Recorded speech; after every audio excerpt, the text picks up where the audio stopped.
Hello friends, welcome to my channel smart ideal study. दोस्तों, इस video में आप लोगों को मंत्री परिषद से संबंधित जितने भी इम्पोर्टेंट क्वेश्चन हैं, जितने अभी तक एग्जाम्स में पूछे गए हैं, वो आप लोगों को इस वीडियो में बताएंगे।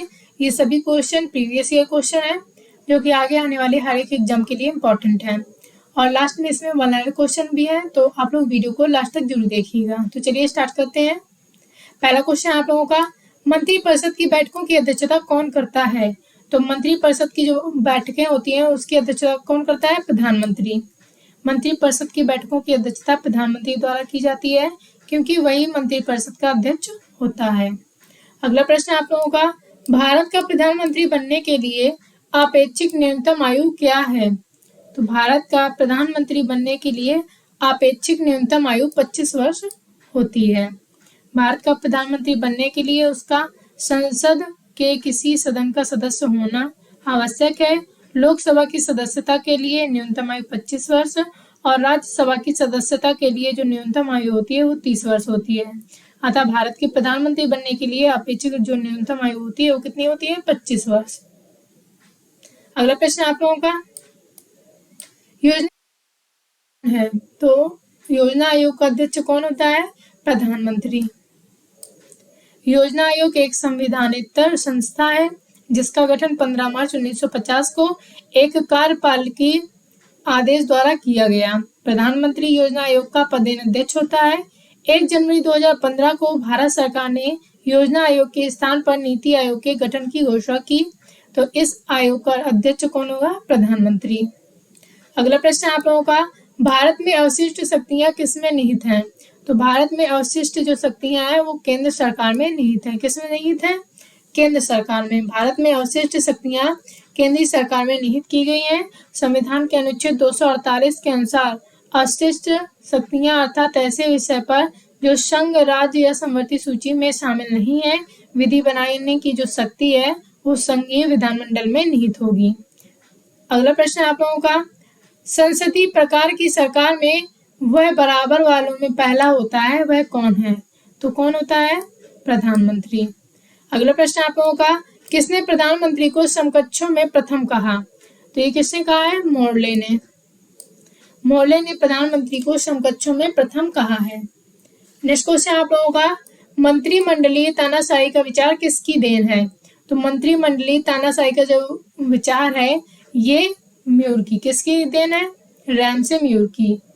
रैमसे म्यूर की देन है। म्यूर का मानना है कि अपने दल के बहुमत के कारण सरकार सब कुछ करने की अवस्था में आ जाती है।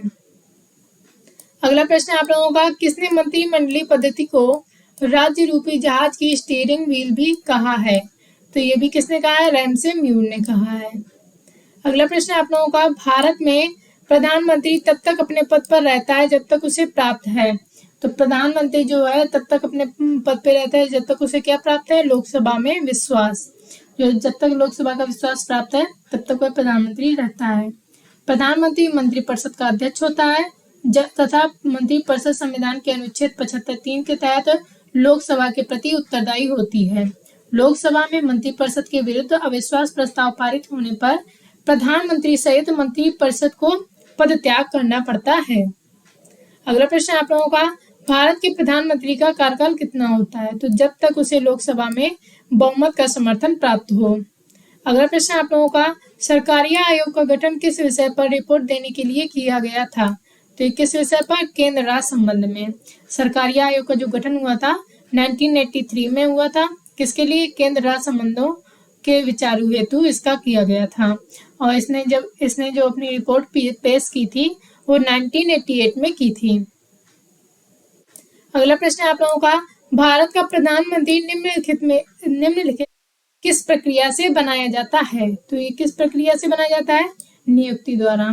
संविधान के अनुच्छेद 75(1) के तहत प्रधानमंत्री की नियुक्ति राष्ट्रपति द्वारा की जाती है तथा अन्य मंत्रियों को राष्ट्रपति मंत्रिपरिषद की सलाह पर नियुक्त करता है।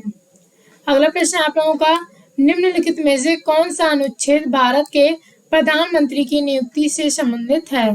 तो निम्नलिखित में से कौन सा अनुच्छेद भारत की प्रधानमंत्री से? तो अनुच्छेद 75। अगला प्रश्न आप लोगों का, भारत के प्रथम उप प्रधानमंत्री कौन थे? तो भारत के प्रथम उप प्रधानमंत्री ये कौन थे? सरदार वल्लभ भाई पटेल। कब से कब तक? ये 15 अगस्त 1947 से 15 दिसंबर 1950 तक रहे। अगला प्रश्न आप लोगों का, केंद्रीय मंत्रिपरिषद का पद और सदस्यता कौन निर्धारित करता है? तो ये कौन निर्धारित करता है? भारत के राष्ट्रपति। अगला प्रश्न आप लोगों का, किस उच्च न्यायालय के न्यायाधीश की पेंशन प्रभारित की जाती है? तो किसी उच्च न्यायालय के न्यायाधीश की पेंशन प्रभारित की जाती है। तो ये किसे? भारत की संचित निधि को। अगला प्रश्न आप लोगों का, राष्ट्रीय विकास परिषद में कौन शामिल होते हैं? तो सभी राज्यों के मुख्यमंत्री। कौन शामिल होते हैं? सभी राज्यों के मुख्यमंत्री। राष्ट्रीय विकास परिषद का गठन कब हुआ था? 1952 में किया गया था और इसके जो अध्यक्ष थे वो कौन थे? प्रधानमंत्री होते हैं तथा योजना आयोग के सदस्य और सभी राज्यों के मुख्यमंत्री इसके सदस्य होते हैं। अगला प्रश्न आप लोगों का, राष्ट्रीय एकता परिषद NIC का अध्यक्ष कौन है? तो ये कौन होता है? प्रधानमंत्री। यहाँ से आप लोगों के वर्णन क्वेश्चन है। तो इसमें पहला क्वेश्चन आप लोगों का, भारत में कौन मंत्री परिषद का नेता तथा संसद का नेता होता है? तो कौन होता है? भारत के प्रधानमंत्री। अगला प्रश्न आप लोगों का, भारत के प्रधानमंत्री किन निकायों के वस्तुतः मुखिया होते हैं?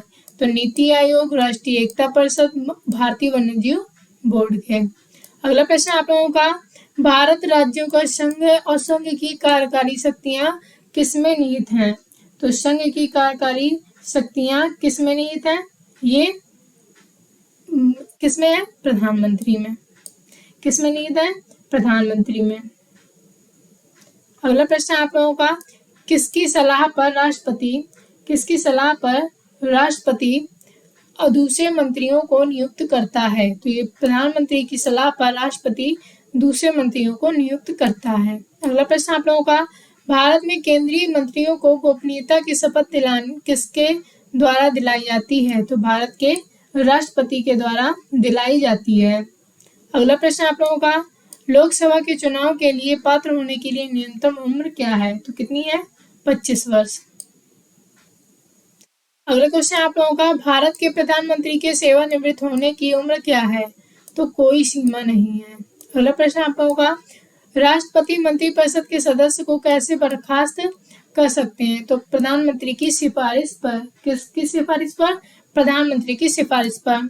अगला प्रश्न आप लोगों का, एकात्मक सरकार में समस्त ताकत किसके हाथ में होती है? तो ये केंद्र सरकार के हाथ में होती है। ये आप लोगों के मंत्रिपरिषद से संबंधित जितने भी इम्पोर्टेंट क्वेश्चन थे वो आप लोगों को इस वीडियो में करवा दिए हैं। अगर आप लोगों को वीडियो पसंद आई हो तो वीडियो को लाइक करें, शेयर करें और मेरे चैनल को सब्सक्राइब करें। Support my channel. आगे हम ऐसे टॉपिक वीडियोस लाते रहेंगे। तब तक के लिए धन्यवाद। मिलते हैं आप लोगों से अगले वीडियो में।